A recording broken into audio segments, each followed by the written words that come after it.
बिस्मिल्लाहिर्रहमानिर्रहीम। अस्सलामुअलैकुम। Welcome to Arshi Khan's kitchen. Arshi Khan के किचन में आज हम बना रहे हैं चिकन हलीम। इंतहाई लजीज और हेल्दी है, ज़रूर ट्राई कीजिएगा। तो आइए स्टार्ट। हलीम बनाने के लिए हम ले रहे हैं 1.5 किलो हमने लिया है अनाज, जिसमें एक पाव चारों दालें हैं, 1 किलो दालें, 1 पाव चावल और 1 पाव है इसमें दलिया। ये हो गया 1.5 किलो अनाज। और 2 kg हम इसमें शामिल कर रहे हैं चिकन। 2 किलो यानी कि चिकन शामिल कर रहे हैं। 1 किलो हम ले रहे हैं अनियन। टमाटोज ले रहे हैं 1/2 kg और आध पाव लहसुन ले रहे हैं हम, और 1/2 kg हमने टमाटोज लिए हैं। आध पाव लहसुन, 1 पाव है, 1 पाव लहसुन, आध पाव ले रहे हैं अदरक और 1/2 kg टमाटोज। सारे अनाज हमने बॉयल कर लिए हैं बहुत सॉफ्ट से। अब हम इन्हें बहुत अच्छे से ब्लेंड करेंगे और कौरमा तैयार करके फिर इसे इसमें शामिल करेंगे। कौरमे के लिए हम इसमें से 1/4 प्याज ब्राउन करेंगे। बाकी ये सारी चीज़ें जो हैं ये हम ग्राइंडर करके फिर कौरमे में शामिल करते हैं। प्याज ब्राउन हो गया। ब्राउन प्याज करके हमने जितना मसाला ये हमने ग्राइंडर किया था, ये ब्लेंड किया हुआ सारा मसाला जो है, लहसुन, अदरक, प्याज, टमाटर वगैरह वो शामिल किए। अब हम इसमें आध पाव शामिल कर रहे हैं धनिया, 1 छटाक शामिल कर रहे हैं हल्दी, आध पाव हम शामिल कर रहे हैं इसमें मिर्चें सूख पिसी हुई। इसको और नमक जो है वो हम टेस्ट के लिहाज से शामिल करेंगे, क्योंकि नमक आप चख कर अपनी मतलूबा टेस्ट के लिहाज से डाल सकते हैं। अब हम इसे अच्छी तरह पकाएंगे और जब ये भुन जाएगा तो फिर गोश्त शामिल करते हैं। यार तो हम इसमें शामिल करते हैं गोश्त को। अभी ये भुना नहीं है, जैसे ही गोश्त हमारा गल जाता है, ये चिकन हम 2 किलो जो है वो इसमें शामिल कर रहे हैं। 2 kg चिकन हमने शामिल किया। जैसे ही ये गल जाएगा तो हम फिर इसमें दही डालकर फिर इसे भूनते हैं। 1/2 kg हमने इसमें ऑयल शामिल करना है। 1 पाव ऑयल हम पहले शामिल कर चुके हैं। प्याज ब्राउन करते हुए 1 पाव ऑयल जो है वो अब शामिल कर रहे हैं।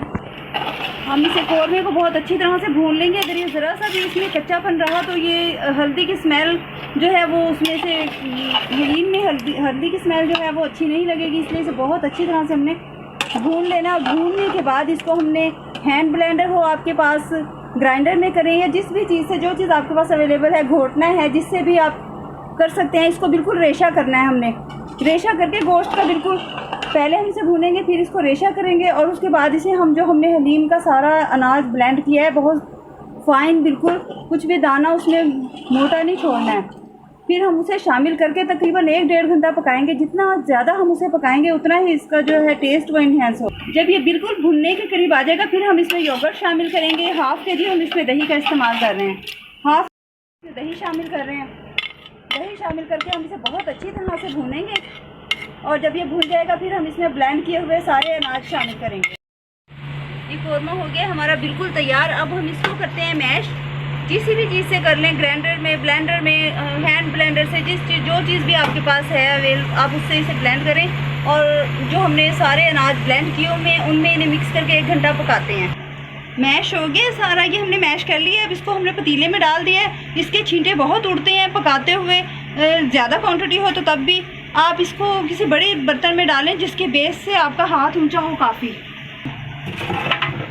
ये सारी जो चीज़ें थी ना, हमारी दालें, चावल और हमने इसमें शामिल किया है और दलिया शामिल किया है, तो इसे हमने बहुत फाइन सा ब्लेंड कर लिया है। अब ये जैसे ही ये पक रहा है, गर्म हो रहा है, हम उसे मैश करते हैं। वो उसका रेशा बनाना है हमें कौरमे का, और रेशा बनाकर फिर इसमें शामिल करके फिर इसको पकाते हैं। ये हमने इसे एग बीटर के साथ हमने इसे बहुत अच्छी तरह से रेशा कर लिया है। अब हम इसे जो हमारा अनाज वाला पतीला है हम उसमें शामिल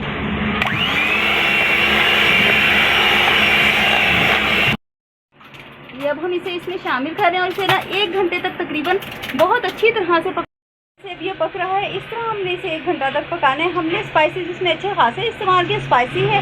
आप चाहें तो हमने 125 ग्राम मिर्चें यूज़ की हैं, आप इसमें 100 के करीब डाल सकते हैं। उसके बाद अगर आपको कम लगे या आप अपने टेस्ट के लिहाज से तो फिर इसमें ग्रीन ऐड कर सकते हैं। तो आप अपने उसके लिहाज से जो सॉल्ट है वो भी और जो चिली है वो भी आप अपनी मर्ज़ी के मुताबिक इस्तेमाल करें। ये पक रहा है, हमने अभी इसमें गरम मसाला जो है वो शामिल करना है। अभी इसे कुछ पकने देते हैं।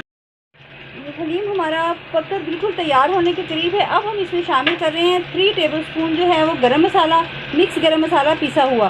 क्योंकि कोई भी आइटम अब जिसे आपने बहुत देर तक पकाना है, कोई भी फूड आइटम हो, जैसे ग्रेवी है किसी चीज़ की, तो आप कभी भी आप ये गरम मसाला जो स्टार्ट में पिसा हुआ शामिल नहीं करेंगे, क्योंकि इससे इसका कलर खाने का डल हो जाता है, ब्लैकिश सा हो जाता है। तो इसलिए हम इसी में अब शामिल करें 3 टेबलस्पून गरम मसाला। ये हलीम तैयार होने के बाद कम भी 10-12 किलो जो है क्वांटिटी में हो जाता है। जो क्वांटिटी हम बना रहे हैं जिस क्वांटिटी में, तो तैयार होने के बाद सब मसाला जात एवरीथिंग इज़ इन इट। तो ये सब चीज़ें जो हैं वो शामिल होने के बाद हम सब कुछ इंक्लूड करें इसमें, तो ये 10-12 किलो तैयार होता है हमारा हलीम। तैयारी के मराहिल में है ये। तो अब हम इसमें से आपको ये, क्योंकि पतीला बहुत बड़ा हमने इसलिए लिया है कि ये बहुत ज़्यादा बबल्स जब बनते हैं तो ये हाथों के ऊपर इसके छींटे बहुत पड़ते हैं। अभी इतनी केयर करने में भी हाथों पर छींटे आए हैं, तो इसलिए हम बड़ा इसमें ये जो हम जिससे ये चला रहे हैं वो भी यूज़ बड़ा चम्मच कर रहे हैं, और इसको डिप में पका रहे हैं कि ये बबल्स अगर उड़ते भी हैं तो आपके हैंड्स पर ना आए। कोई भी क्वांटिटी आप बना रहे हैं तो उसके लिए ज़रूर ये इस चीज़ को ये मेक श्योर करें कि ये आपके हाथों तक इसके जो बबल्स हैं वो, ये देखें अभी भी बबल्स बहुत ऊंचाई तक उठ रहे हैं, तो आप हीट कम रखें और इसके बबल्स का बहुत ख्याल रखें कि आपके हाथों तक ये ना पहुँचें। अभी जैसे ये तैयार होता है, हम इस पतीले में से आपको प्लेट में या डिश में निकाल कर इसकी कंसिस्टेंसी दिखाएंगे कि ये कितना ठीक हमने बनाया है। हो गया हलीम हमारा तैयार। अब हम ये पतीले में से निकालते हैं डिश में। ये देखिए, ये जो होता है चिकन का, उसके इस तरह से पीसेस आते हैं, ऐसे रेशा आता है। और अगर हम बीफ का बना रहे हैं तो बीफ का बनाने के लिए फिर इसको हम वो बिल्कुल हल हो जाता है, और उसमें एक स्टिची ऐसा स्ट्रेच सा होता है।